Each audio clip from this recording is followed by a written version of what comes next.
The winter wind carved through the naked branches of ancient oaks, moaning across the vast grounds of Ashford Estate like a requiem sung by invisible choirs,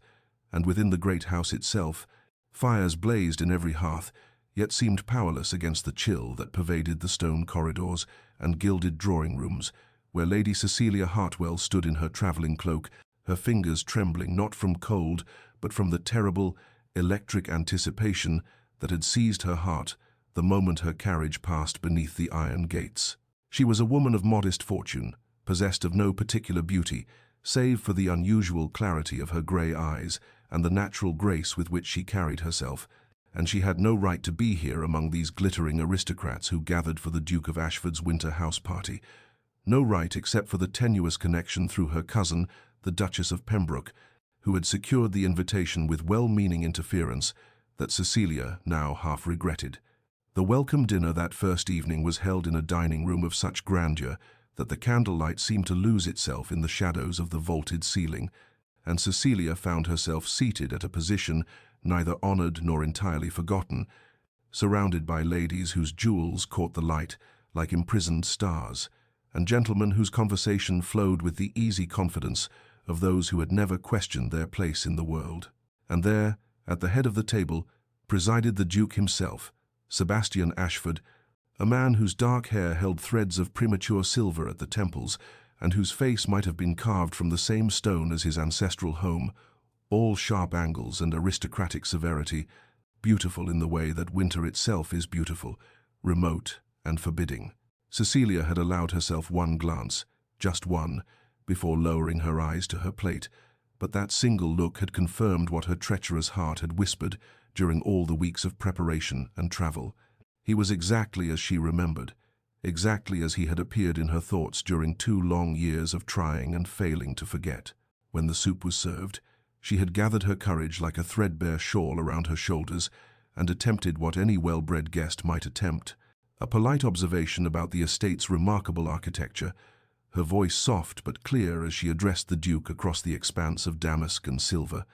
The conversations around them had continued, a river of cultured voices discussing politics and scandal and the prospects for the hunting season. But in the space between Cecilia and the Duke, silence fell like an executioner's blade. He had turned to her then, his eyes the colour of a winter sea, and for one heartbeat she had seen something flicker in their depths, something that might have been recognition or pain or perhaps both, before his expression hardened into something cruel and absolute.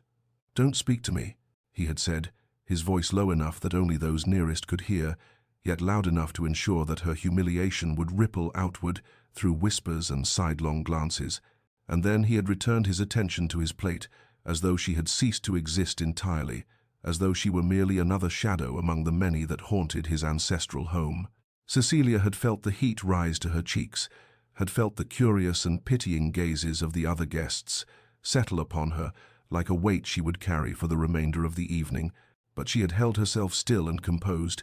had managed to lift her spoon with a hand that barely shook, had even smiled at something her neighbour said, though she could not have repeated the words if her life had depended upon it. The rest of the dinner passed in a blur of courses she could not taste, and conversations that washed over her like waves over a drowning woman, and when at last the ladies withdrew, and she could escape to the chambers that had been prepared for her, she found herself standing at the window of her room, her forehead pressed against the cold glass, staring out at the winter landscape, where snow had begun to fall in soft, relentless silence. The humiliation burned in her chest like swallowed coals, but beneath it lay something worse, something she could scarcely bear to acknowledge. The resurrection of a hope she had thought long buried, the terrible realization that despite everything, despite 2 years of distance and determined forgetting, despite the cruelty he had just inflicted upon her with such casual precision, her heart still quickened at the sight of him, still yearned toward him like a flower toward killing frost. What foolishness, what absolute madness had brought her here, to this place where she could only suffer, where the object of her secret, shameful admiration had looked upon her and found her so unworthy that even the basic courtesy of conversation was more than he could bear to grant. The tears came then, silent and hot, tracking down her cheeks as the snow continued its gentle descent beyond the window, and Cecilia wrapped her arms around herself and wondered how she would survive the weeks ahead, trapped in this beautiful, terrible house with a man who had commanded her silence as though she were nothing at all. 3 months earlier, in the fading golden light of an autumn afternoon, Cecilia had sat in the drawing room of her modest country home, reading and rereading the letter that had arrived in her cousin's elegant hand, the Duchess of Pembroke's invitation to join the Duke of Ashford's winter house party, arriving like a gift and a curse intertwined. And she had known even then, in that moment of first reading, that she should decline, should invent some excuse, should protect herself from the foolish hope that had immediately bloomed in her chest like a winter rose that would surely die in the frost. But she had accepted, of course she had accepted, because 2 years prior, during a London season that her modest inheritance had barely afforded, she had attended a ball where the Duke of Ashford had still been in half mourning for his late wife, a shadowy figure at the edge of the festivities, and Cecilia, overwhelmed by the crowd and the heat and her own social inadequacy, had retreated to a balcony for air, only to find him there already, staring out at the darkened gardens with an expression of such profound sorrow that she had frozen, uncertain whether to intrude or retreat. He had noticed her then, had turned with the obvious intention of leaving, but she had stumbled slightly on the threshold, and he had reached out instinctively to steady her, his hand warm through the thin fabric of her glove, and for one moment, one brief, impossible moment, their eyes had met, and he had smiled, a small, sad smile that had nevertheless transformed his severe features into something almost tender, and he had said, "Careful, and the stones are uneven here," before releasing her and disappearing back into the ballroom, leaving her standing there with her heart racing and her hand still tingling from his touch. It had been nothing, she had told herself 1,000 times since, merely a moment of ordinary courtesy that any gentleman might have extended, but it had lodged itself in her heart like a thorn she could neither extract nor ignore, and when the invitation had arrived promising weeks in his company, she had convinced herself that perhaps, impossibly, there might be some chance of a connection, some possibility of transforming that single moment into something more. Now, standing in the cold morning light of her second day at Ashford Estate, Cecilia understood the full measure of her delusion, understood that whatever she had seen in his face that night on the balcony had been a ghost, a figment, a projection of her own desperate longing, and she steeled herself to navigate the remainder of the house party with whatever dignity she could salvage, avoiding the Duke's presence as completely as the confines of his home would allow. The breakfast room was filled with guests discussing plans for riding and walks when she entered, and she had barely taken her seat when a gentleman across the table addressed her with genuine warmth, introducing himself as Lord Edmund Blackwell, and asking with such sincere interest about her journey to Ashford that she found herself responding naturally, gratefully, to his easy conversation and kind eyes. He was handsome in an open, uncomplicated way, his smile ready and his manner devoid of any aristocratic condescension, and when he suggested they join the walking party that afternoon, she had agreed with a relief that bordered on gratitude, sensing in him a potential ally in this house, where she felt so acutely unwelcome. Throughout the day, as she walked the frozen paths with Lord Blackwell, and laughed at his stories, and allowed herself to be charmed by his attentiveness, she remained aware, with a sixth sense she could not suppress, of the Duke's presence at the periphery of every gathering, his tall figure appearing in doorways and at windows, his unreadable gaze following her movements with an intensity that she told herself she imagined that surely signified nothing more than the casual notice a host might give any guest, and yet which raised the small hairs on the back of her neck and made her acutely conscious of every word she spoke, every smile she bestowed upon Lord Blackwell, every moment of ease she managed to achieve in this place that had become, through the Duke's cruelty, a beautiful prison where her heart was both captive and condemned. Weeks passed in a rhythm that Cecilia came to know as both comfort and torment. The days marked by walks through the frost-rimed gardens with Lord Blackwell at her side,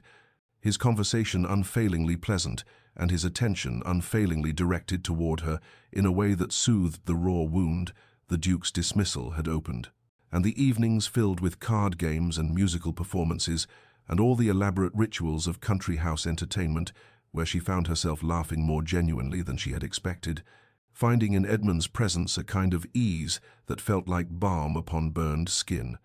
Yet always, at the edge of every gathering, she was aware of the Duke's presence, his tall figure occupying doorways and alcoves, his dark eyes following her movements, with an intensity that she told herself she imagined that surely meant nothing, that was merely the projection of her own disordered feelings onto a man who had made his indifference brutally clear. And she forced herself to turn away, to redirect her attention to Edmund's kind face, to the pleasant present rather than the impossible past. The storm arrived on a Thursday afternoon, driving the guests indoors from their planned expedition to the village, and they gathered instead in the blue drawing-room for tea, the windows rattling with wind and the fireplace blazing against the sudden cold, and Cecilia found herself seated on a delicate chair near the tea service, engaged in conversation with Lady Pemberton about nothing of consequence, when she reached for her cup and misjudged the distance, her fingers catching the saucer's edge and sending tea cascading across the polished table in a spreading stain that seemed to announce her clumsiness to the entire room. She looked up in mortification and found the Duke standing not 3 feet away, having just entered the room, the tea pooling dangerously close to where he stood, and she rose quickly with stammered apologies, reaching for a napkin to contain the damage, her cheeks burning with humiliation that was made worse by his proximity, by the way he stood utterly still and utterly silent, watching her frantic attempts to repair what she had done. "I'm so terribly sorry, Your Grace," she managed, her voice barely above a whisper, looking up at him with eyes that pleaded for some acknowledgement, some sign that he saw her as something more than an inconvenience. But he said nothing, merely looked at her with an expression she could not read, before turning and leaving the room without a word, his departure as silent and condemning as his presence had been. Lord Blackwell was at her side immediately, taking the sodden napkins from her trembling hands, murmuring reassurances that it was nothing, that such accidents happened to everyone, that she mustn't distress herself, and she was grateful for his kindness, even as she felt something inside her break a little more, the realization settling over her like the storm settling over the estate, that she could not continue like this, could not continue to hope for warmth from a man who had shown her nothing but ice, and could not continue to measure every moment against the impossible standard of one smile on a balcony 2 years ago. That night, lying in her bed with the wind howling against the windows, Cecilia made a decision that felt like both surrender and survival. She would let go of her foolish admiration for the Duke, would release the dream that had brought her here, would turn her face toward Lord Blackwell's sunny affection and away from Sebastian Ashford's winter coldness, and though the decision brought tears rather than relief, she told herself it was necessary, that holding on to love where none was returned was a form of slow death, and she deserved better than to waste her heart on a man who could not even bear to hear her voice. The announcement of the winter ball came during breakfast on a frost-bright morning, the prospect of dancing and formal celebration stirring excitement among the guests who had grown restless in the confines of indoor entertainment, and Cecilia felt her pulse quicken with both anticipation and dread at the thought of such an event, knowing that it would require navigating the Duke's presence in a context that demanded social grace and proximity she had thus far managed to avoid. The days preceding the ball passed in a flurry of preparation, ladies discussing gowns and jewels, gentlemen arranging for particular partners, and Lord Blackwell had approached Cecilia in the morning room with a request delivered so charmingly that she could not refuse, asking for the honor of the first dance, with a smile that suggested he already knew her answer, and she had agreed with a warmth that surprised her, finding in his consistent kindness a reason to look forward rather than back, to embrace possibility rather than mourn impossibility. The evening of the ball arrived cold and clear, stars brilliant in the winter sky, and Cecilia descended the grand staircase in a gown of pale blue silk that her modest means had nevertheless allowed her to commission for the season, her hair dressed with simple elegance, her heart beating with the strange mixture of excitement and resignation that had become her constant companion in this house. The ballroom blazed with candlelight, the chandeliers casting their golden glow over assembled guests in their finest attire, and Lord Blackwell was waiting for her at the bottom of the stairs, his eyes lighting with appreciation as he offered his arm and led her toward the dancing, and she was aware, with that sixth sense she could not suppress, of the Duke standing in the shadows near the tall windows, his figure barely visible in the darkness beyond the light, watching as Edmund led her onto the floor for the opening waltz. They moved together with easy grace, Edmund's conversation light and pleasant, his hand steady at her waist, and Cecilia found herself genuinely smiling, genuinely enjoying the moment, until a burst of laughter from a group of ladies near the refreshment table caught her attention during a turn, and she heard, with the terrible clarity of accidental eavesdropping, Lady Pemberton's voice saying, "Such a tragedy, really. The Duke has been frozen in grief these 3 years since his wife died. They say he can barely stand to be in company, that he sees her ghost in every room of this house." And another voice responding, "I heard she died quite suddenly, some illness,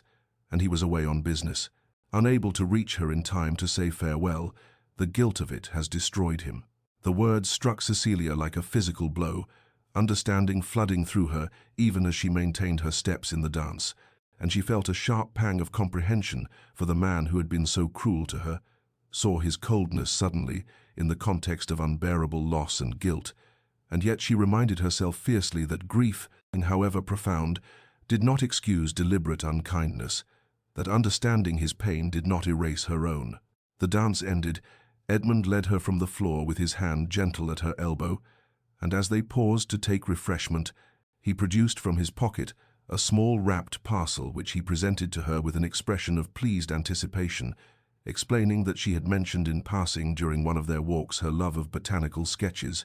and he had noticed this volume in the Duke's library and obtained permission to give it to her, a book of pressed flowers from distant lands with exquisite illustrations that must have taken him considerable effort to secure. Cecilia felt tears prick her eyes at his thoughtfulness, at the way he listened and remembered the small details of her conversation,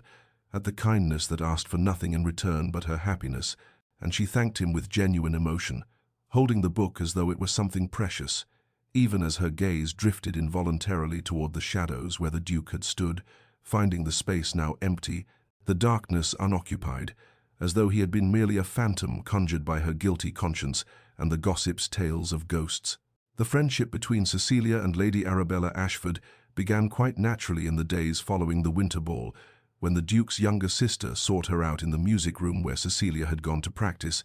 and Arabella entered with the kind of warmth that seemed utterly incongruous with her brother's coldness,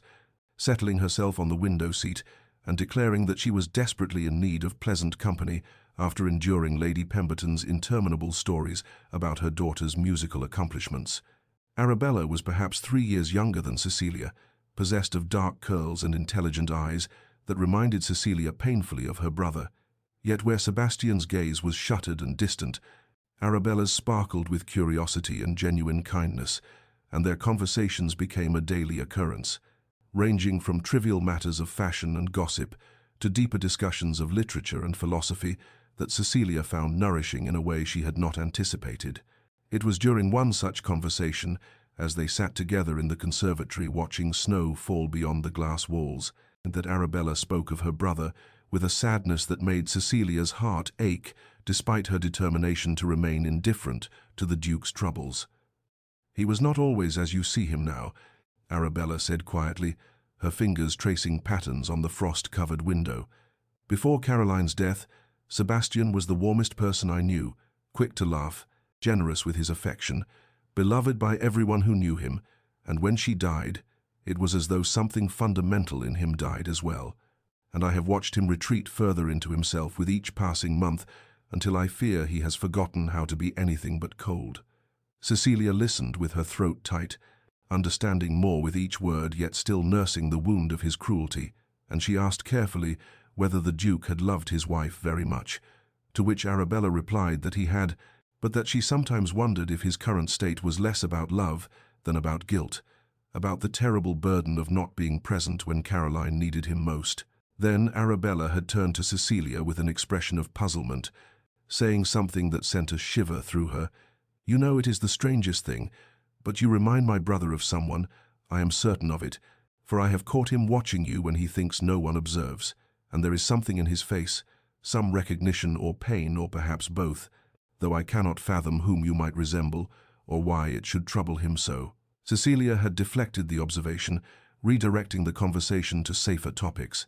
But the words haunted her through the following days as preparations began for the Christmas celebrations that would mark the heart of the winter season. The great hall was to be decorated in the traditional manner, and Cecilia found herself among the party of ladies and gentlemen who volunteered to assist with the greenery and ribbons, climbing ladders to hang garlands of holly and ivy, her laughter ringing out, as Lord Blackwell made some amusing observation about the precariousness of their positions, and it was in the midst of this merriment that she became aware of the Duke's presence in the doorway, his tall figure motionless in the shadows, watching her with an intensity that made her breath catch. Their eyes met across the expanse of the hall, and for a moment that seemed suspended outside time, she saw something in his expression that was neither coldness nor indifference,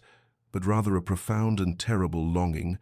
and then he turned and walked away without speaking, his departure as silent as his arrival, leaving Cecilia standing on her ladder with her hands full of holly and her heart full of questions that had no answers. Christmas Eve arrived with a hushed reverence that seemed to settle over Ashford, like the snow that had fallen throughout the night, transforming the estate into something ethereal and apart from the ordinary world, and the guests spent the day in gentle activities walking the grounds to admire the winter landscape, gathering in the drawing rooms for games and conversation, preparing themselves for the evening's celebration that would include a formal dinner and midnight service in the family chapel. Lord Blackwell had grown noticeably more attentive to Cecilia in recent days, his kindness acquiring a quality of intentionality that she could not mistake, and while his company remained pleasant and his conversation engaging, she felt within herself a growing unease that had nothing to do with him and everything to do with the Duke, whose presence in the house had become increasingly troubled, his appearance at meals sporadic, his participation in social activities virtually non-existent. Arabella had mentioned with concern that Sebastian was spending long hours alone in his study, and Cecilia had seen him herself, on several occasions, through open doorways, sitting in shadow with a glass of brandy in his hand,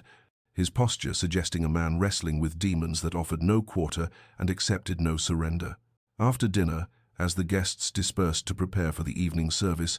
Cecilia realized she had left her prayer book in the library and went to retrieve it. The corridors quiet and dimly lit as she made her way through the house, and when she pushed open the library door, she found not the empty room she expected, but the Duke standing at the window, his back to her, his figure silhouetted against the moonlit snow beyond,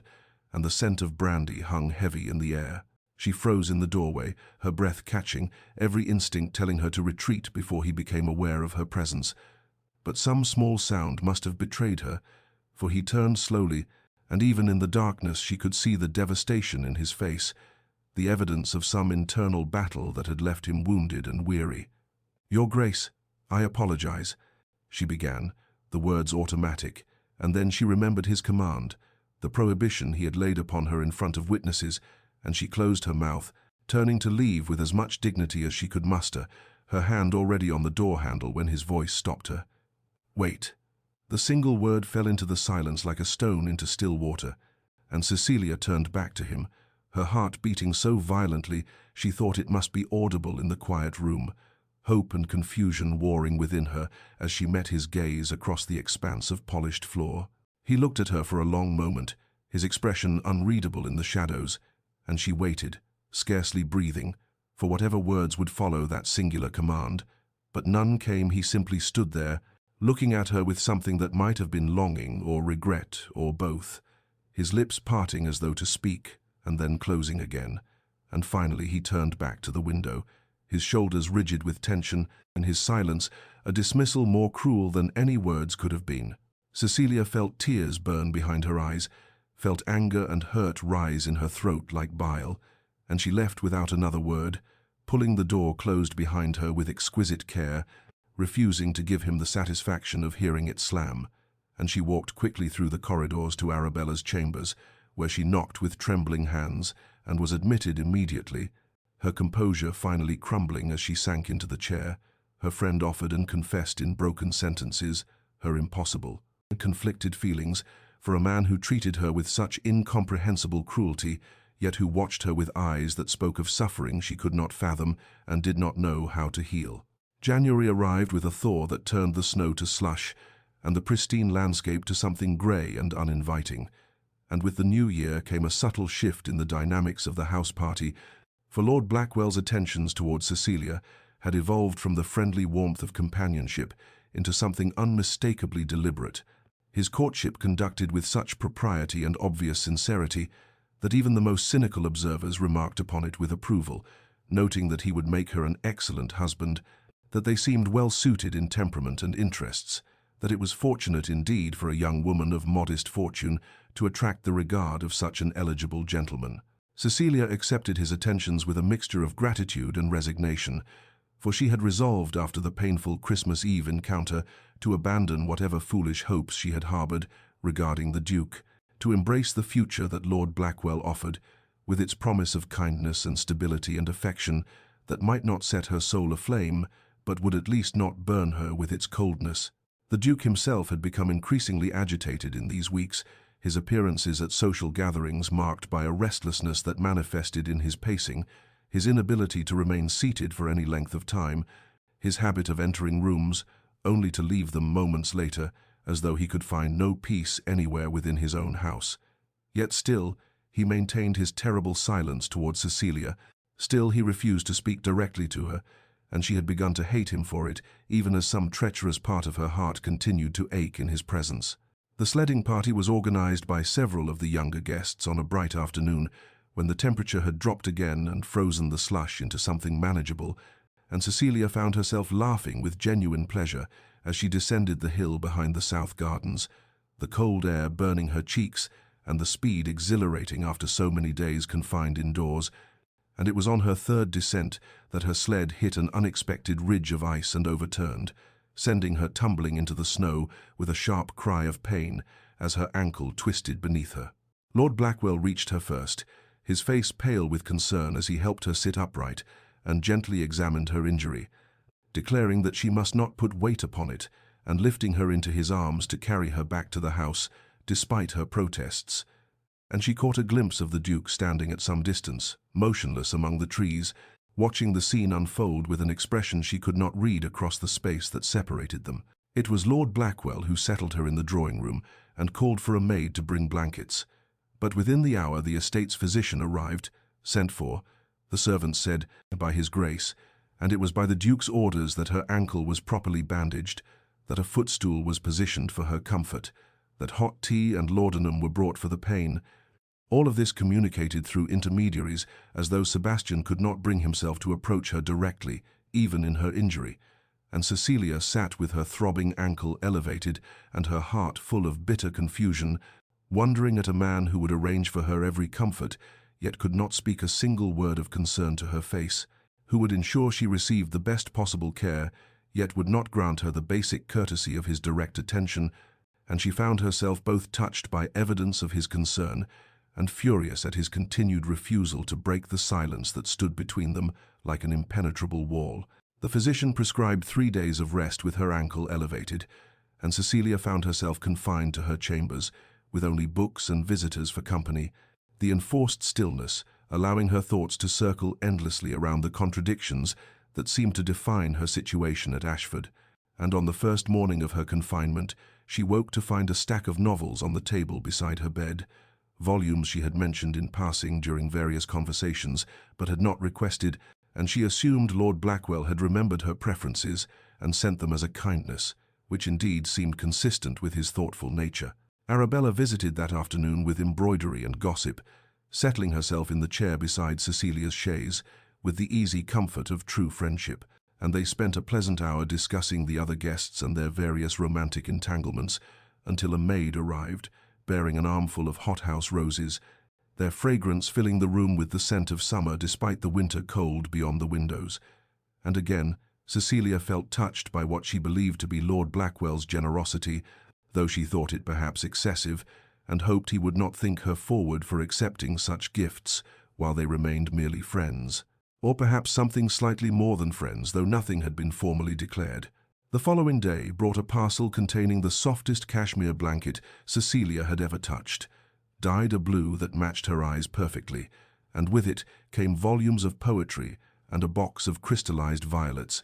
and she was remarking to Arabella during her visit that Lord Blackwell's attentions were becoming quite marked when her friend looked at her with an expression of confusion and said that Edmund had been riding with several other gentlemen since dawn and had only just returned, which made it impossible for him to have arranged the morning's delivery. And when Cecilia pressed her about who then had sent such gifts, Arabella's expression shifted to something between realization and discomfort, and she admitted quietly that she had seen Sebastian speaking with the housekeeper about procuring specific items, that she had noticed him examining the roses in the conservatory the day before they appeared in Cecilia's room, that she suspected, though she could not be certain, that every anonymous gift that had arrived since the injury had been ordered by her brother. Cecilia sat in stunned silence as this revelation settled over her, her mind struggling to reconcile the Duke, who would not speak a single word to her face, with the man who apparently noticed what books she preferred and what colors she favored, what small luxuries might bring her comfort in her confinement, and she felt her confusion deepen into something almost unbearable. For how could he show such care and such attention to her preferences and needs, yet maintain that cruel prohibition against her speech, that terrible wall of silence that made every kindness feel like a torture because it came without acknowledgement, without the simple human recognition of a direct word or glance? Her heart, which she had been trying so desperately to turn toward Lord Blackwell with his consistent kindness and his straightforward affections, rebelled against her reason and insisted on returning to the Duke, despite all evidence that such feeling was foolish and doomed. And she found herself crying in frustration as Arabella held her hand and said nothing, for what comfort could words provide when the situation itself defied all logic, and left Cecilia suspended between a man who offered everything openly and one who gave everything in shadow, while denying her the one thing she truly wanted, which was simply to be seen and spoken to as though she mattered, as though she were real and present and worthy of direct regard. By the fourth day, Cecilia's ankle had healed enough for her to venture downstairs again, though she still moved with a slight limp that Lord Blackwell noticed immediately and used as excuse to offer his arm whenever they were in company, and she rejoined the social activities of the house party with a mixture of relief at escaping her confinement and trepidation about facing the Duke again, now that she knew the truth about his secret attentions. And indeed, Sebastian's behavior became even more contradictory in the days that followed,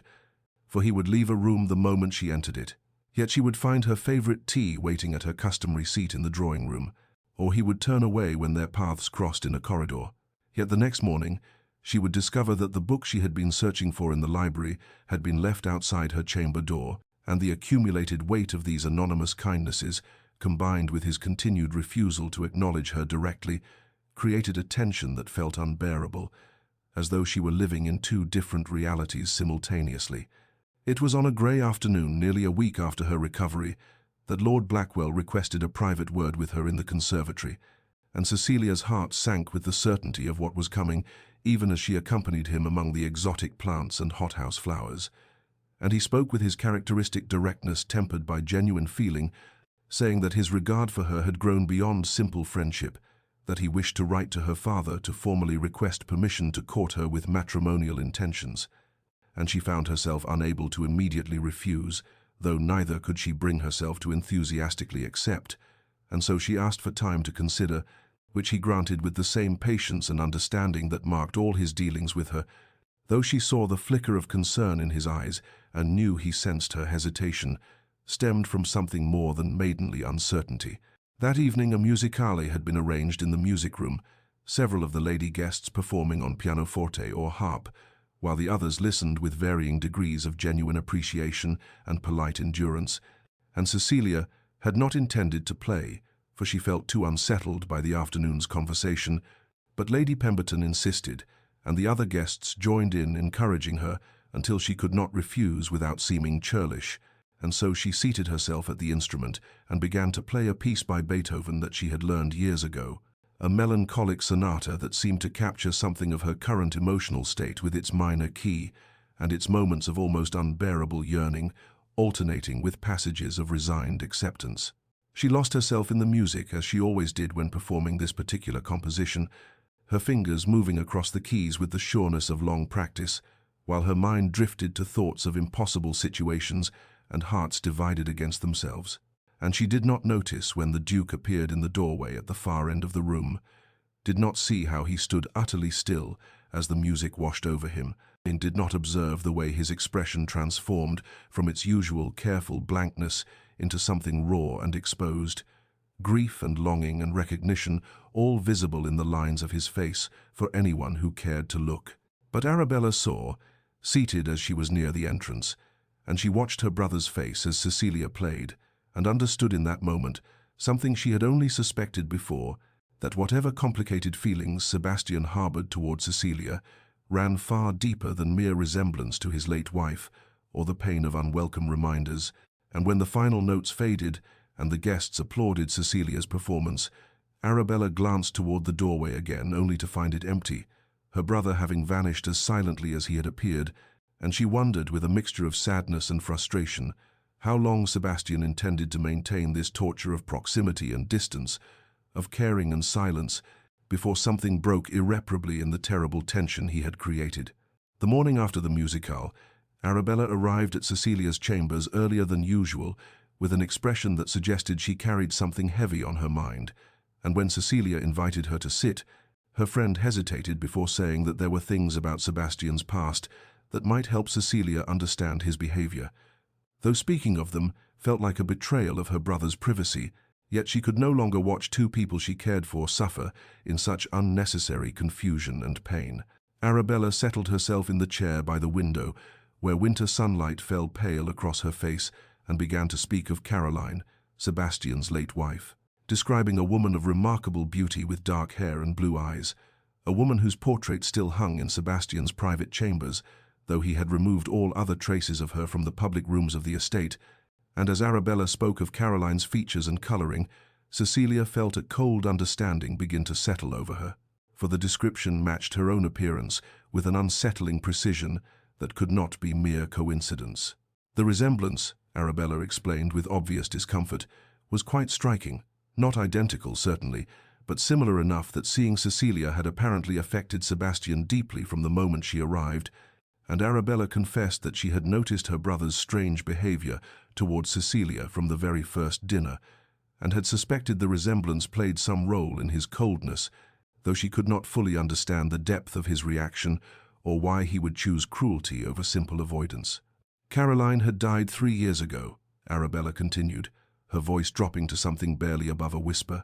and the circumstances of her death had compounded Sebastian's grief with guilt that he had never been able to resolve, for she had taken ill quite suddenly while he was travelling to London on estate business,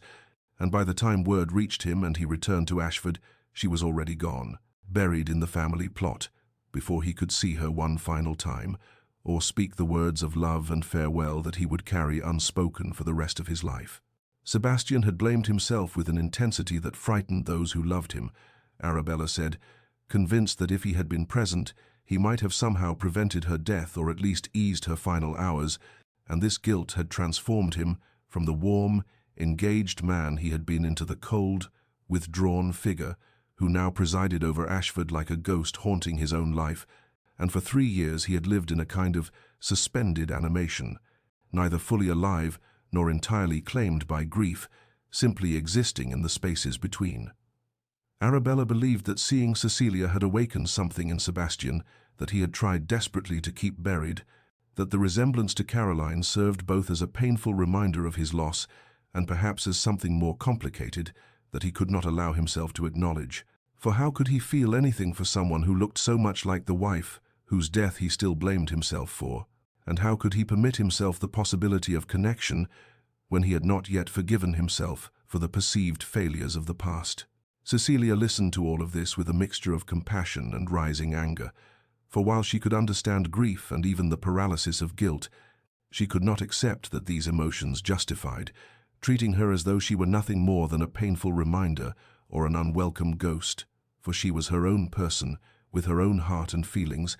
and she deserved to be seen as Cecilia rather than as some echo of a dead woman, no matter how striking the physical resemblance might be. The knowledge that she looked like Caroline explained Sebastian's initial reaction, but it also made his continued cruelty feel even more unbearable, for he had reduced her to a symbol of his own pain rather than recognizing her as a living woman worthy of basic human respect, and she felt her earlier confusion crystallizing into something sharper and clearer an understanding that whatever complicated feelings existed between them were poisoned by his refusal to see past his own grief to the reality of who she actually was. February arrived with the announcement that guests would begin departing Ashford in a fortnight's time, the house party having extended far beyond its original duration, but finally reaching its natural conclusion, and the news brought with it a strange mixture of relief and urgency that Cecilia felt like a weight settling over the entire estate. For decisions that had been postponed in the timeless quality of winter isolation could no longer be avoided, and she sensed this shift most acutely in Lord Blackwell's manner, which became more focused and intentional, his attentions moving from the realm of friendship and gentle courtship into something with clearer matrimonial purpose that both honored her and filled her with quiet dread. The Duke, by contrast, seemed to retreat even further into himself, appearing at meals only when absolutely necessary, and vanishing to his private apartments or riding out alone across the frozen grounds for hours at a time,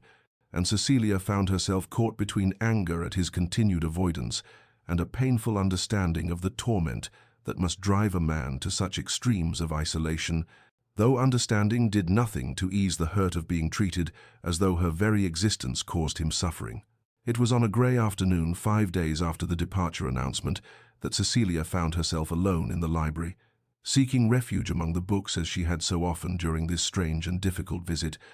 and she was standing before the shelves near the window when she heard the door open and turned to see the Duke himself entering, clearly not expecting to find anyone in the room, and they stood frozen for a long moment, the length of the library between them, like an unbridgeable chasm. She watched his face, saw the familiar pattern of emotions cross it, the initial recognition followed by something that might have been longing before the walls came up again, and his expression closed, and in that moment something inside Cecilia broke, some final reserve of patience or fear or propriety that had kept her silent in the face of his cruelty, and she found herself walking toward him despite every rule of conduct that said she should remain silent or leave the room. "Your Grace," she said, her voice steady despite the trembling in her hands, and she watched him stiffen at being directly addressed, watched him prepare to leave or perhaps to repeat his original cruel command, but she continued before he could speak, the words spilling out with a force she could not contain. "I understand that you have suffered a terrible loss, and I comprehend now that I bear some unfortunate resemblance to the wife you mourn, but I will not accept being treated as though I am nothing more than a ghost or a painful reminder, for I am my own person, Cecilia Hartwell, and I deserve at minimum the basic respect one human being owes another, regardless of how much looking at me might pain you." The Duke stood absolutely still, his face a mask of anguish, and she saw his hands clench at his sides as though he were physically restraining himself from some action, but he said nothing, maintained the terrible silence he had imposed between them from the very beginning, and Cecilia felt tears begin to burn behind her eyes, though she refused to let them fall. "I came to this house with admiration for you," she continued, her voice breaking slightly, "foolish perhaps, based on a single kindness you showed me years ago when you did not know I was watching, but I believed you to be a man of honor and warmth, and instead I have been met with coldness and cruelty, and while I now understand the source of your pain, understanding does not make the hurt you have caused me any less real, any less devastating. For whatever I look like, I am not her, and I should not be punished for the accident of resemblance or for the timing of my arrival in your life." She waited, hoping desperately that he would speak, that he would offer some explanation or apology or even acknowledgement, but he simply stood there looking at her with an expression of such profound torment that it was almost unbearable to witness, and finally Cecilia turned away, her vision blurred with tears she could no longer hold back, and walked from the library with as much dignity as she could muster, leaving the Duke standing alone among the books and the gathering shadows of late afternoon. And it was not until she reached her chambers and closed the door behind her that she allowed herself to weep with the full force of her frustration and heartbreak, and the terrible understanding that some wounds inflict pain on both the one who receives them and the one who delivers them, and that neither party emerges unscathed. Sebastian stood alone in the library long after Cecilia's departure, her words echoing in the silence with a force that made it impossible to retreat into the comfortable numbness he had cultivated for 3 years, and he found himself sinking into the chair by the window where pale winter light fell across his face, revealing the devastation he had hidden so carefully from the world but could no longer hide from himself. She was right, of course, in everything she had said, for he had treated her abominably, had reduced her to nothing more than a symbol of his own torment when she deserved to be seen as her own person,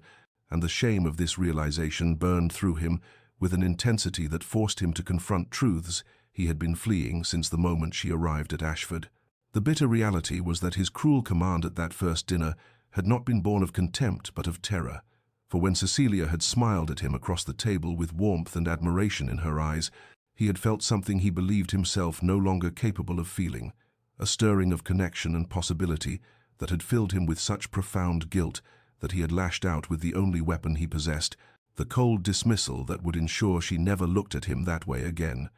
He had recognized her the moment she entered his home, though she clearly did not remember their first meeting 2 years ago in London, a chance encounter in a bookshop where he had helped her reach a volume on a high shelf, and she had thanked him with such genuine warmth that he had carried the memory through the darkness of Caroline's death like a candle flame, cupped against the wind.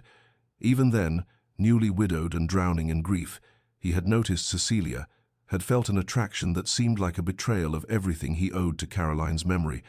and so he had fled that bookshop and tried to forget the young woman, with dark hair and kind eyes, who had made him feel momentarily alive again. Her resemblance to Caroline was real, but it was not the resemblance that had struck him most powerfully. For while the physical similarities existed, Cecilia's warmth and liveliness were entirely her own, and it was precisely this vitality that had terrified him, for how could he allow himself to feel drawn to someone who represented not the past, but the possibility of a future, when he had convinced himself that his future had died with his wife, and that any movement beyond grief was a form of abandonment. He had watched her these long months with an obsession he despised in himself, observing her growing friendship with Lord Blackwell with a jealousy that had no right to exist, arranging anonymous comforts for her during her injury, because he could not bear her suffering, but could not allow himself the vulnerability of open, caring, and now he sat in the gathering dusk, understanding with terrible clarity that his silence and cruelty had driven her directly into the arms of a man who was in every way his superior, for Lord Blackwell had shown Cecilia the kindness and respect that Sebastian had deliberately withheld. He attempted several times to write her a letter, to put into words the tangled mass of guilt and longing and self-loathing that had governed his behavior, but each attempt felt inadequate, for how could he explain that his cruelty had been the desperate action of a man trying to protect himself from the terrifying possibility of loving again? And how could he ask for forgiveness when he had spent months systematically destroying any hope she might have harbored for him? And so he sat, surrounded by discarded pages, filled with incomplete confessions, watching through the window as Lord Blackwell walked in the garden below, no doubt planning the proposal that would claim Cecilia forever and relegate Sebastian to exactly the isolated existence he had thought he wanted, but now understood would be a kind of death. Valentine's Day arrived at Ashford with an atmosphere of forced festivity that seemed to highlight, rather than dispel, the underlying tensions that had built throughout the winter, and the servants decorated the great hall with ribbons and hearts cut from crimson paper, while the remaining guests gathered for what would be one of the final celebrations before the house party's conclusion, and Cecilia dressed for the evening with a strange sense of resignation settling over her like a familiar cloak, for she had made a decision in the days since her confrontation with the Duke, a decision born not of joy but of practicality, and the exhausted understanding that she could not continue to long for a man who had made his rejection of her devastatingly clear. Lord Blackwell had been unfailingly kind, had shown her respect and genuine affection, had proven himself worthy in every measurable way, and while her heart did not race at his approach the way it foolishly continued to race at the mere thought of the Duke, she told herself that steady affection was a more reliable foundation for marriage than the painful intensity of unrequited feeling, and so she prepared herself to embrace whatever future he might offer, to turn her face toward a life that promised kindness if not passion, companionship if not the soul-deep connection she had once dreamed of finding. The Duke was notably absent from the festivities, and Cecilia felt both relief and a piercing disappointment at his absence, for part of her had harbored some desperate hope that seeing her accept another man might finally provoke him to break his silence, though she recognized this hope as the last gasp of foolish romanticism that had caused her nothing but pain. The evening progressed with music and dancing, with games and laughter that felt hollow to Cecilia's ears, though she participated with as much grace as she could summon, and she noticed Lord Blackwell watching her with particular intensity, saw him exchange meaningful glances with several other gentlemen, as though they were privy to some plan, and her stomach tightened with the premonition of what was coming. The proposal she had known was inevitable, but somehow still felt unprepared to receive. As the evening reached its midpoint, Lord Blackwell approached her with unusual formality and asked if she might accompany him to the conservatory, for he had arranged something special for her there, and Cecilia felt her heart begin to pound with dread and duty in equal measure as she placed her hand on his arm and allowed him to lead her away from the crowded hall. The conservatory had been transformed into something from a fairy tale, with candles flickering among the potted palms and winter flowers arranged in elaborate displays, and the scent of hothouse blooms hung heavy in the warm air, as Lord Blackwell guided her to the center of the space, where moonlight streamed through the glass ceiling to illuminate a small table set with champagne and a velvet box that could only contain one thing. And Cecilia felt as though she were watching herself from a great distance, observing a scene in which she was actor rather than author, and she tried to summon enthusiasm, or at least warmth, as Lord Blackwell turned to face her with an expression of such hopeful tenderness that she felt guilt join the complicated mixture of emotions already churning within her. Lord Blackwell took both of Cecilia's hands in his own and began to speak with an earnestness that made her chest tighten with guilt and sorrow, for his words were everything a proposal should be, filled with genuine affection and respect, with acknowledgement of her intelligence and grace, with promises of a partnership built on mutual regard and shared values, and she could see in his eyes that he meant every word, that he would be a devoted husband who would honor and cherish her, and part of her mind catalogued all the reasons why accepting him was the rational choice, the safe choice, the choice that would lead to a comfortable life free from the tortured uncertainty that had plagued her these long months at Ashford. He spoke of their compatibility, of the genuine friendship that had developed between them, of his desire to make her happy and to build a life together filled with companionship and shared purpose, and Cecilia felt tears gathering in her eyes, though she could not have said whether they were tears of gratitude or grief, for she recognized the precious gift he was offering her and felt the weight of what she knew she should do, pressing down upon her with inexorable force. And so when he finally asked the question, when he said with trembling hopefulness, "Lady Cecilia Hartwell, would you do me the extraordinary honor of becoming my wife?" She drew a breath that felt like surrender and opened her mouth to speak the words that would seal her fate and allow her to finally escape the impossible longing that had brought her nothing but pain. "Yes," she heard herself say, the word emerging with less conviction than she had hoped, but with finality nonetheless, and she continued, "I will," but the second word caught in her throat as movement in the doorway drew her eye, and she turned her head to see the Duke of Ashford standing there, as though conjured by her subconscious desperation, his face illuminated by candlelight in a way that revealed every line of anguish carved there. And their eyes met across the conservatory with an impact that felt physical, and she saw in his expression such naked devastation that her breath stopped entirely. For this was not the cold, controlled man who had commanded her silence months ago, but rather someone stripped of all defenses, someone whose careful walls had crumbled to reveal the raw suffering beneath. For a moment that seemed to stretch into eternity, no one moved or spoke, and Cecilia felt suspended between two futures, between the words she had almost completed and the unspoken plea she could read in the Duke's eyes. And she understood with sudden clarity that this was the crisis point upon which everything would turn, that the next moments would determine the shape of her entire life. And then Sebastian's voice cut through the silence, addressing her directly for the first time since that terrible first evening,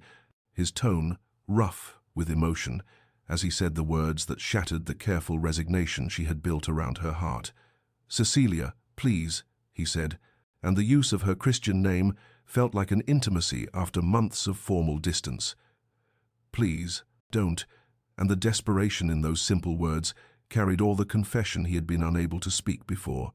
And Cecilia stood frozen with Lord Blackwell's hand still holding hers, her incomplete acceptance hanging in the air between them, like something that might still be retracted or might solidify into unchangeable reality,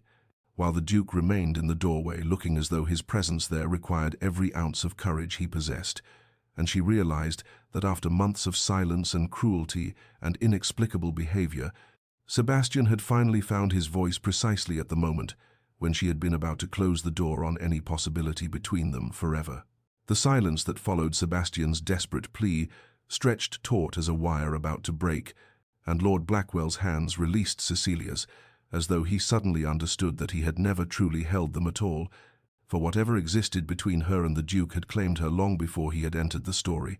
and he stepped back with the careful dignity of a man determined to preserve his honor, even in the moment of its unraveling, and he said with admirable composure, though pain flickered across his features, "I believe there is something that needs to be said between you, something that perhaps should have been said long ago, and I am gentleman enough to recognize when I have been playing a part in someone else's tragedy rather than authoring my own happiness." And he looked at Cecilia with understanding that made her eyes sting with tears of gratitude and guilt. And then he turned to Sebastian with an expression that held warning alongside resignation, as he added, "I trust you understand what you are asking for, Ashford, what you are interrupting, and I hope you prove yourself worthy of such an extraordinary woman, for she deserves far better than silence and cruelty dressed as protection." And with that he withdrew from the conservatory, with his head held high though his shoulders carried the weight of disappointment, leaving Cecilia and Sebastian alone among the flowers and candlelight that had been meant to witness a different ending entirely. For several heartbeats neither of them moved, and Cecilia felt the full force of months of suppressed emotion rising within her, like a tide that had been held back too long, and she did not know whether she wanted to weep or rage or simply collapse under the exhaustion of feeling so much for so long, with nowhere to direct it. And when she finally found her voice, it emerged sharp with pain as she said, "How dare you? How dare you wait until this moment to break your silence? How dare you let me suffer months of your coldness and contempt, only to interrupt when I finally find the courage to move forward?" But even as the words left her lips, she knew they were defensive armor against the dangerous hope, beginning to unfurl in her chest. For his presence here, his desperate plea, meant something she hardly dared to acknowledge. Sebastian moved toward her with hesitant steps, as though approaching something precious and breakable, and his face in the candlelight showed such naked vulnerability that it transformed him entirely from the cold Duke who had commanded her silence into someone achingly human and afraid, and he began to speak with words that tumbled out as though a dam had broken. "Forgive me, Cecilia. Forgive me for my cruelty and my cowardice, for choosing silence when I should have chosen courage, for treating you with coldness when every fiber of my being longed to speak to you, to know you, to tell you that from the moment I saw you 2 years ago at the Pemberton ball, when you smiled at me with such genuine kindness after I had withdrawn from society into my grief, I have been unable to think of anyone else, unable to imagine wanting anyone else, and when you appeared at Ashford this winter, it felt like both a gift and a curse. For seeing you again broke open everything I had tried to seal away, all the guilt over Caroline's death, all the fear that loving again meant betraying her memory, and all the terror that if I allowed myself to care, I would somehow lose again, and the pain would destroy what little remained of me." He ran his hand through his hair with agitation born of months of internal torment, and continued with increasing urgency. "I told myself I was protecting you from my broken state, that you deserved someone whole and uncomplicated like Blackwell, is someone who could offer you joy untainted by grief and regret. But the truth is, I was protecting myself, hiding behind my loss, rather than facing the terrifying possibility that life might offer second chances to those who fear they do not deserve them. And I watched you with him, watched you smile and laugh, and slowly prepare to build a future that did not include me. And I told myself it was right, that I should be content to have preserved you from the darkness I carry. But tonight, when I heard you begin to accept his proposal, I understood with devastating clarity that I had made a terrible mistake, that my silence had not protected either of us but had instead caused the very loss I feared, and I cannot let you bind yourself to another without telling you the truth I should have spoken months ago." Cecilia stood trembling with the force of emotions she could not name, feeling anger and relief and confusion, and a dangerous resurrection of hope warring within her, and she heard herself ask, though her voice shook, "And what truth is that, Sebastian? What truth justifies months of deliberate cruelty? What truth makes it acceptable to humiliate me before your guests, and then show concern through servants while refusing to speak a single word directly to me?" And she saw him flinch at her words, but pressed on because she needed to hear him say it. He needed him to speak with complete honesty the feelings he had hidden for so long. He met her eyes with an intensity that made her breath catch, and said with quiet devastation, "The truth is that I love you, that I have loved you since that moment 2 years ago when you looked at me with compassion rather than pity, that seeing you again this winter felt like being offered salvation I did not deserve,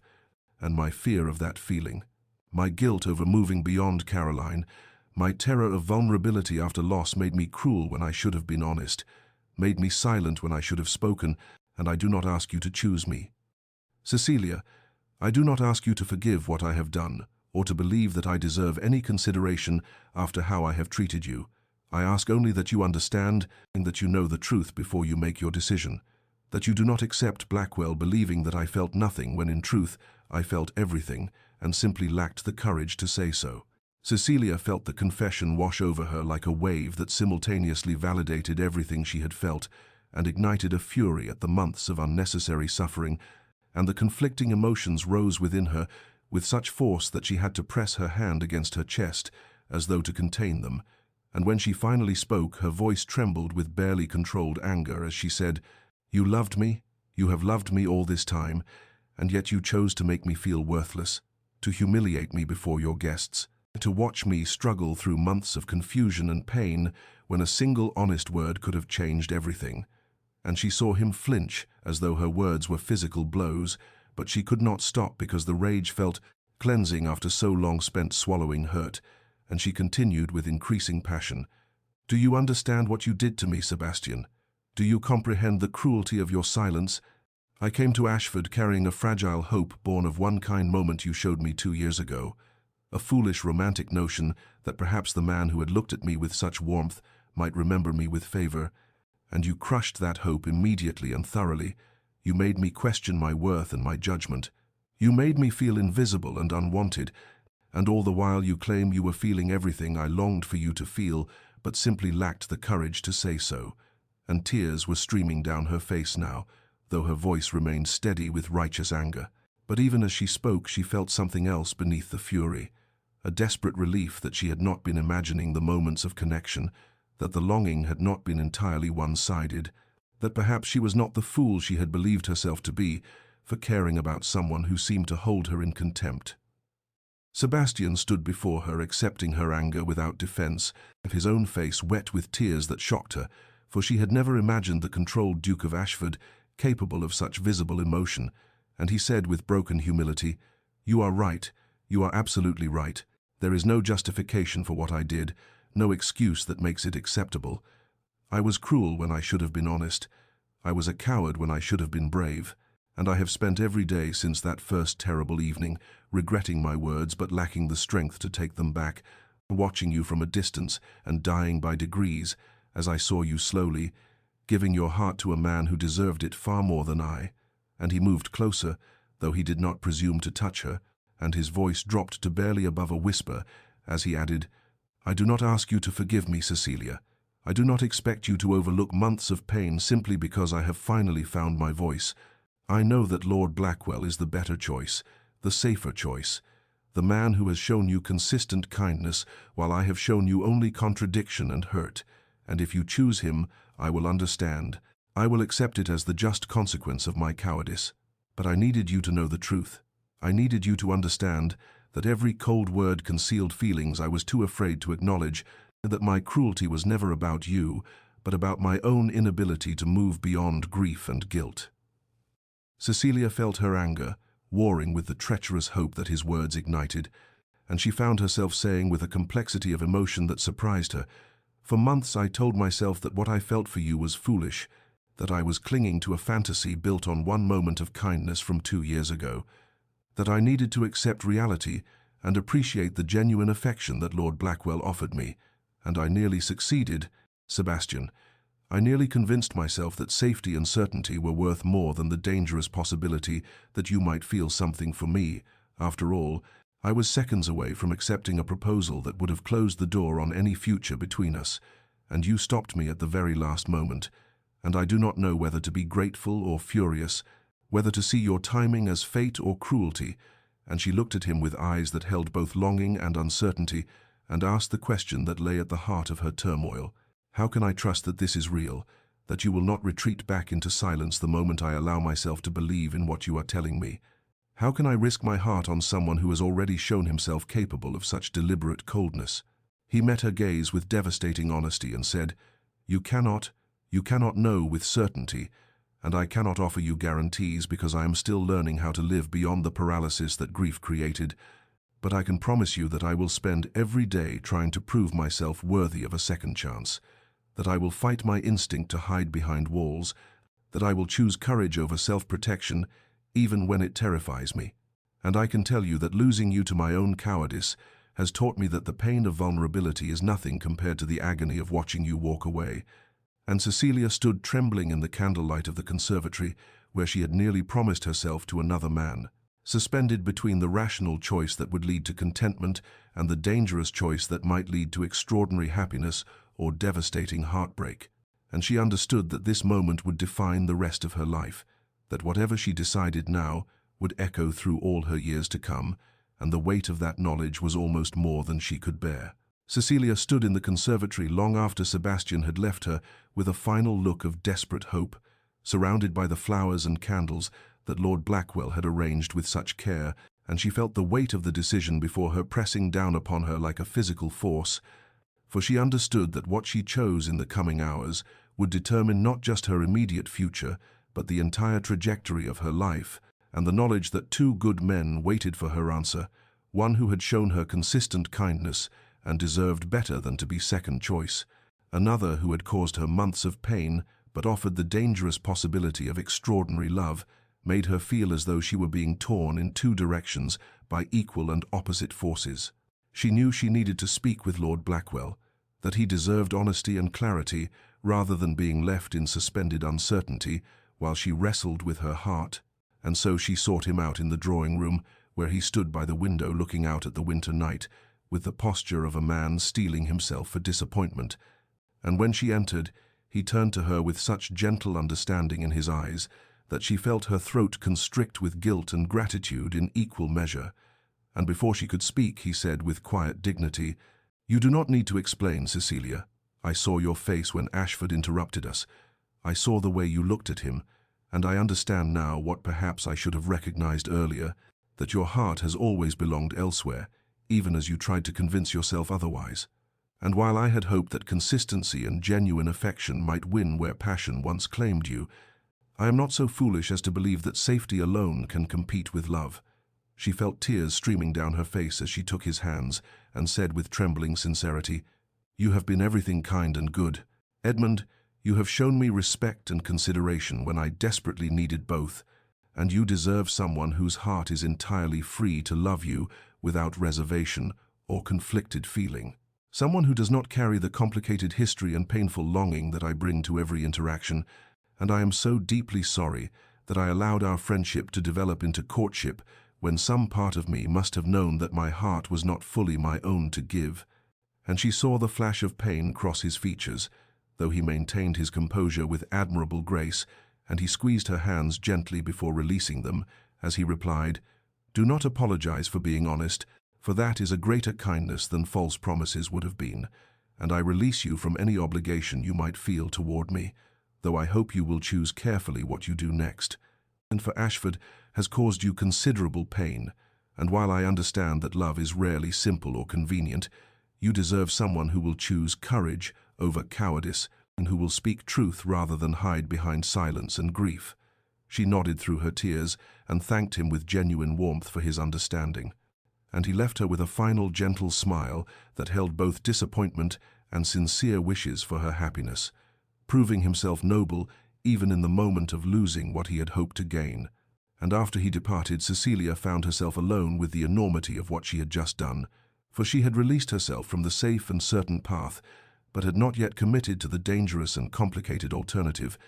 and she spent the following days walking the winter grounds of Ashford in solitary contemplation, bundled against the cold, while her thoughts chased themselves in circles of fear and hope and uncertainty. Arabella found her during one of these walks and fell into step beside her with the comfortable ease of true friendship. And after they had walked in silence for some minutes, she said gently, "I know you are wrestling with an impossible decision, trying to weigh safety against passion, certainty against risk, but I wonder if you are asking yourself the right questions, for perhaps the choice is not between two men, but between two versions of yourself, the careful woman who protects her heart from further pain, and the brave woman who risks everything for the possibility of profound love." And Cecilia looked at her friend with eyes that held exhaustion and confusion, as she replied, "But how can I trust that Sebastian will not retreat back into silence the moment I allow myself to believe in his feelings? How can I risk my heart on someone who has already demonstrated such capacity for cruelty, even if that cruelty was rooted in his own pain and fear?" Arabella was quiet for a moment before answering with thoughtful wisdom, "You cannot know with certainty. None of us can predict the future or guarantee that those we love will never hurt us again, but I have watched my brother these past months, and I have seen him transform from the frozen, grief-stricken man he became after Caroline's death into someone desperate and alive with feeling, and I believe that losing you has taught him what his years of mourning could not, that life offers second chances only to those brave enough to reach for them, and I think the real question you must answer is not whether he deserves another chance, but whether you can live with yourself if you choose safety over the truth of your own heart." The words settled into Cecilia like seeds, finding fertile ground, and she walked on through the winter landscape as the truth became increasingly clear. For she understood that denying what she felt for Sebastian in favor of protecting herself from potential pain was itself a kind of death, a slow suffocation of the most vital part of herself, and while she could not know whether choosing him would lead to happiness or heartbreak, she knew with sudden certainty that choosing otherwise would lead to a lifetime of wondering what might have been, and of looking back with regret at the moment when fear triumphed over courage. And as the pale winter sun broke through the clouds, she felt her decision crystallize with the clarity of ice forming on still water. Understanding that love was never truly safe or simple, but that the alternative to risk was not protection, but merely the illusion of it, purchased at the cost of everything that made life worth living. Cecilia found Sebastian in his study the following afternoon, standing by the window where pale winter light filtered through the frost-patterned glass, and when he turned at the sound of the door opening, she saw in his face such careful hope, tempered by fear of disappointment, that her heart clenched with the knowledge of how much power she held in this moment, to either heal or devastate, and she crossed the room slowly while gathering her courage, and when she stood before him, she said with a steadiness that belied the trembling in her hands, "I have made my decision, Sebastian, and I choose you, but I choose you with conditions that are not negotiable, for I will not enter into something that requires me to accept silence or walls, or the perpetual fear that you will retreat back into grief whenever vulnerability becomes difficult." And she saw him draw in a sharp breath, as though her words were both gift and blow, and she continued with increasing firmness, "If we are to have any future together, you must promise me honesty even when truth is uncomfortable. You must promise me presence even when emotion feels overwhelming. You must promise me partnership rather than the kind of distant protection that masquerades as care, but is truly just another form of abandonment. And I need to know that you understand what I am asking, that you are capable of meeting me in the open rather than hiding behind the safety of solitude and self-protection." Sebastian moved toward her with such intensity of feeling in his eyes that she felt her breath catch, and he took her hands in his with a gentleness that contradicted the strength of his grip, and he said, with voice thick with emotion, "I understand what you are asking, Cecilia, and I accept your conditions not as burdens, but as guides toward becoming the man I should have been all along. The man I was before grief taught me that loving meant inevitable loss, and that protection meant building walls so high that nothing could touch me. And I promise you that I will fight every instinct towards silence, that I will choose courage over comfort, that I will meet you in honesty, even when every part of me wants to retreat into the familiar darkness that has been my companion these 3 years." And he released one of her hands to touch her face with such tenderness that tears sprang to her eyes. and he added with devastating sincerity, "I cannot promise that I will always succeed, that I will never stumble or momentarily fall back into old patterns, but I can promise that I will always return, that I will always choose you over my fear, and that I will spend the rest of my life proving that your faith in me was not misplaced." They stood together in the study, while afternoon faded toward evening, and their first real conversation unfolded with the tentative honesty of two people learning to trust after months of misunderstanding and pain. And Sebastian led her to the portrait gallery, where Caroline's likeness hung among generations of Ashford ancestors, and Cecilia looked upon the face of the woman who had held his heart, and saw indeed a resemblance in colouring and features, though the expression was entirely different. And Sebastian spoke of his late wife with genuine love, but also with a sense of release, acknowledging the grief that had defined him, while also recognizing that honoring Caroline's memory did not require him to remain forever frozen in the moment of her death. And he said quietly as they stood before the portrait, "She would not have wanted this for me, this half-life I have been living. She was generous and warm, and would have told me that love is not a finite resource that must be hoarded, but rather something that expands to hold new feeling alongside treasured memory." And Cecilia felt in that moment the last of her uncertainty dissolve, for she understood that she was not replacing anyone, but rather writing a new chapter in a story that had known both tragedy and the possibility of redemption. Sebastian asked with humility that touched her deeply if she would allow him to court her properly, to earn through consistent action and genuine presence what he had nearly lost through cowardice and silence, and Cecilia agreed with the understanding that they would build their relationship on the foundation of truth they had finally established. And as they left the portrait gallery together, she felt the weight of the past months begin to lift, replaced by something fragile but genuine, the beginning of trust that would need time and patience to grow into the kind of love that could sustain a lifetime. Spring arrived at Ashford with the gentle insistence of renewal, as though nature itself conspired to mirror the transformation unfolding between Cecilia and Sebastian. And the months that followed, their decision to build something true together, were marked by the kind of deliberate courtship that neither had experienced before, for this was not the superficial dance of London ballrooms, but rather the deep excavation of two souls, learning to trust after understanding how fragile and precious such trust truly was. And Sebastian proved himself faithful to every promise he had made in that study, where winter light had witnessed their new beginning. They walked together through grounds that shifted from snow-covered stillness to the first brave crocuses pushing through thawing earth, and then to daffodils nodding in spring breezes, and during these walks they spoke of everything and nothing, building the foundation of genuine knowledge that only comes from accumulated hours of honest conversation. And Cecilia watched as the frozen duke she had first encountered melted away to reveal the man he had been before grief claimed him. Though this version was deeper and more appreciative,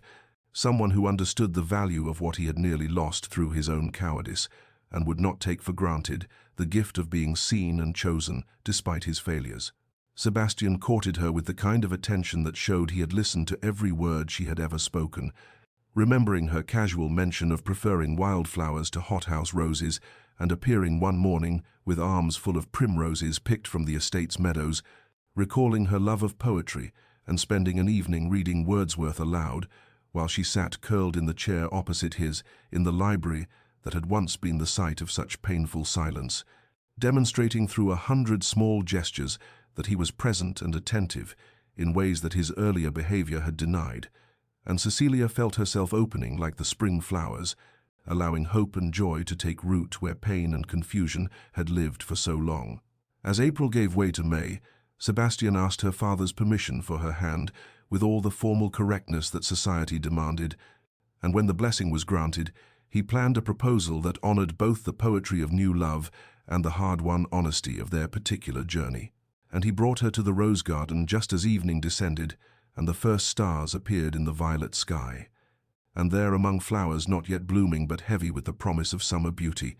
he knelt before her with hands that trembled slightly, and eyes that held such open vulnerability that she felt her heart might burst from the enormity of in the moment, and he spoke words he had written and memorized, comparing her to light after long darkness, to courage in the face of fear, to every good thing he had thought himself unworthy of receiving,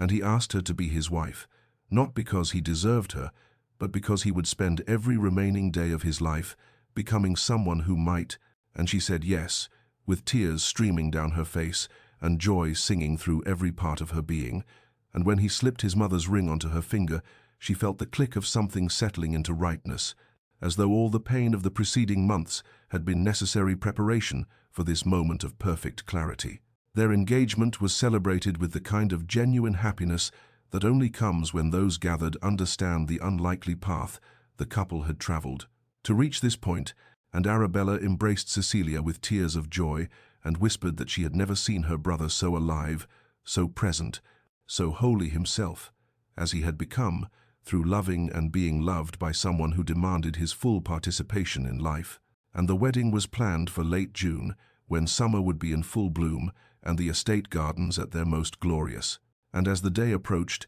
Cecilia felt none of the nervousness that brides were supposed to experience, but rather a deep, settling certainty that she was choosing exactly as she should, that the man waiting for her at the altar would meet her with the honesty and courage he had promised. And when the day arrived with perfect June sunshine and roses climbing the chapel walls in cascading abundance, she walked down the aisle toward Sebastian and saw in his face such gratitude and love and determined commitment that she knew every moment of pain had been worth enduring for the gift of this hard-won, honestly built love. They exchanged vows that they had written themselves, promising not the conventional obedience and provision, but rather honesty even in difficulty, presence even in pain, courage even in fear, and partnership, built on the understanding that love required active choice rather than passive acceptance. And when the vicar pronounced them married, and Sebastian kissed her with tender reverence before all their gathered loved ones, Cecilia felt the story that had begun with such cruelty and confusion transform into something entirely new, a narrative of redemption and second chances, and the extraordinary things that become possible when people choose vulnerability over protection, truth over comfortable silence, and the uncertain beauty of genuine connection over the hollow safety of isolation. 3 years had passed since that June wedding when roses climbed the chapel walls, and two people who had nearly lost each other to silence and fear exchanged vows of courage and honesty. And now, in the golden afternoon of an early autumn day, Cecilia stood at the window of the drawing room, watching her children play in the gardens of Ashford, their laughter carrying on the breeze like music that had once seemed impossible in these halls that grief had rendered silent. And she felt Sebastian's arms encircle her waist as he rested his chin on her shoulder and murmured with contentment that never failed to move her, "I still cannot believe this is real, that I am permitted such happiness after coming so close to destroying it through my own cowardice." And she leaned back against him with the comfortable certainty of a love that had been tested and proven strong, watching as their daughter Eleanor chased butterflies while their son Thomas tottered after her on legs still unsteady with the newness of walking. And everywhere she looked were signs of the transformation that love and courage had wrought. The halls now filled with fresh flowers and open windows, the rooms once shrouded in mourning now bright with life and the constant presence of family and friends, the very air different, as though the house itself had learned to breathe again after years of holding its breath in sympathetic grief. Dear listener, I share this story with you not merely as a tale of romance overcome obstacles, but as a meditation on the courage required to speak truth before silence becomes permanent, to choose vulnerability over the false safety of emotional protection, to understand that timing matters less than honesty and that second chances are precious gifts. We must have the bravery to accept when they are offered, for Cecilia and Sebastian's journey teaches us that the words we leave unspoken can cause as much harm as cruel ones uttered in haste, that walls built to protect our hearts often become prisons that prevent us from receiving the very love we most desire, and that sometimes the greatest act of courage is not grand gesture, but simple honesty. The willingness to say what we feel before fear convinces us that silence is safer than risk. Perhaps you too have stood at the crossroads where Sebastian stood, paralyzed by past pain and unable to move toward future possibility. Or perhaps you have been where Cecilia was, loving someone who cannot or will not meet you in honesty. And if so, I hope this story reminds you that it is never too late to speak truth, never too late to tear down walls, never too late to choose courage over comfortable isolation, for the human heart is more resilient than we imagine, and love more powerful than the fear that seeks to contain it. May you find the strength to speak before silence becomes permanent. May you choose vulnerability even when protection seems safer. May you understand that authentic connection requires the risk of being truly seen, and may you know that the love worth having is the love that demands your full presence and honest participation, rather than the pale shadow that asks nothing and gives nothing in return. May your nights be peaceful, your rest be deep, and may you wake to mornings filled with the kind of joy that comes from living authentically and loving courageously. And if this story has touched your heart, please share it with others who might need to hear that second chances are possible, that silence can be broken, and that the courage to be vulnerable is the very foundation upon which lasting love is built.